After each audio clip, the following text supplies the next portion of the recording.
And so the easiest thing to do is just issue more debt. We've got all these countries who are issuing all this debt and they're operating like zombies. They're in what we call a debt spiral. It's a debt trap and they can't get out of it. Problem is that your interest and your borrowing is growing at a faster rate than your income is, than your tax base is. So once you get over 100% debt to GDP, very difficult to get that back down. And that's kind of the spot we're at. And that's why we've been talking about the debt spiral so much recently, is that people are waking up to the fact that all these countries are operating in a deficit and they're just borrowing more and more and more and printing more and more money to make it all work. It's a house of cards built on debt. Sooner or later, some of those cards start to fall. And we're certainly watching a few of those cards start to fall today. And that's actually, before we get into the dollar milkshake, I want to add a little bit more color to that. I think, was it Hirschman Capital who did a report in 2020 and they said, hey, look, since the year 1800, 52 countries have reached debt to GDP of 130%. And out of those 52 countries, was it 51 of them have defaulted within 15 years?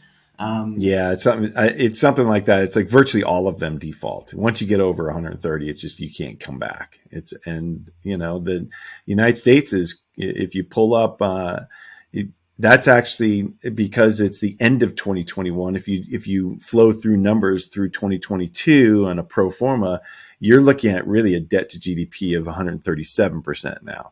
And so, you can make the argument that the U.S. won't make it. However, it's the United States where, the U.S. Treasury is the de facto global reserve asset. So the U.S. is in a different position. And when you look at all these countries, they all have debt denominated in their own currency. So they can keep up this charade for a long time. And just look at Japan, 250% plus debt to GDP.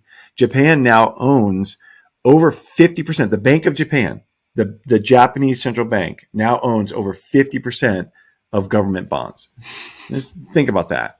I mean, it's just ludicrous, right? Mm. So, but people have confidence that they can keep this going and they continue to invest in that currency.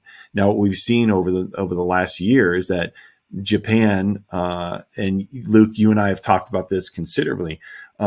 Japan has been manipulating their yield curve so drastically that they're causing problems for their own currency, right? So if you pull up there you go, the 10-year yields, right, of all these countries, and it starts out simply as interest rate parity, right? So the United States leading the world in raising interest rates as we're trying to battle inflation. Europe is a little bit behind. Great Britain is a little bit behind. Japan is way behind. And so what you see is that as we raise rates on our 10-year, and Japan is doing the exact opposite. They have said, the Bank of Japan has declared that they are going to stand at the Treasury auction and in the market for treasuries of the 10-year Bank of Japan JGBs and keep that interest rate at 0.25%. They're going to manipulate it to the point where it stays at 0.25% by buying anything anybody sells to make sure it stays there, right? So the problem is, as they're doing that and investors are selling those treasuries to them, well, they're receiving yen, and they don't want to hold the yen because they know that what the Bank of Japan is trying to do is drive up inflation. And they don't want to lose money on that trade. So they turn around and sell the yen. And of course, we're seeing that it's been tremendous pressure on the yen over the last number of months. And the yen is down somewhere between 30 and 40% over the course of this year. And, there has to be the pressure builds up in the market. And they're manipulating it and they're moving it, but the pressure has to be let out somewhere.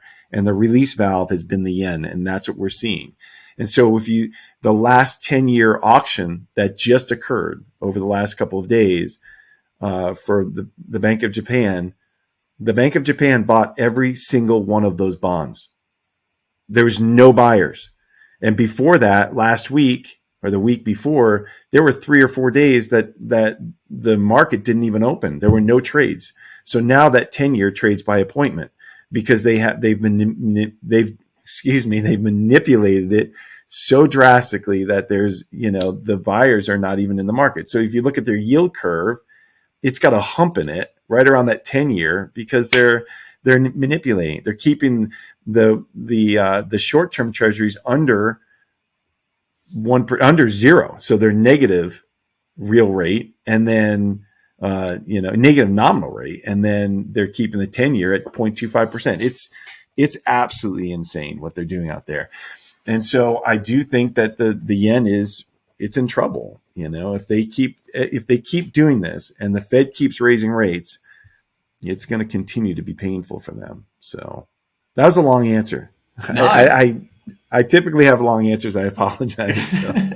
Hey, I'm the exact same when I'm on podcasts, mate. I can't shut up when I start talking about this stuff. It's fascinating, and that's why you're here. No, don't be silly. Don't be silly. It's what we got you on for, mate. Break down the macro. And I think Japan, I think that's a great point you make about them. I haven't seen many other people follow Japan as closely as you have been. So I definitely wanted to get you on and break down the Japan situation because obviously Japan's a little bit of a unique one. They have that debt to GDP of 250 or 60 odd %. And they're actually the one country out of those 52 countries that we mentioned earlier that haven't defaulted on their debt yet. But when we start looking at maybe this is a good point to jump into the dollar milkshake thesis because you wrote a really good article on that. So that's all I've got for you guys today. If you enjoyed that one, slap a like on the video, subscribe to the channel so you're notified when more of these videos come out. And it really does help push this content in front of the eyeballs of more and more people. And if you want to watch the full 1-hour conversation that I had with James, be sure to head on over to my other YouTube channel. That is the Bitcoin Made Simple YouTube channel. It is on screen somewhere around there, and you will be able to see the full interview that I had with James. I'm posting all of my longer form content over on the Bitcoin Made Simple channel. And while you're there, feel free to subscribe to that channel because we're about to hit 1,000 subscribers over there. So I would appreciate all of the help. Again, I hope you guys have a good day. I'll see you all in the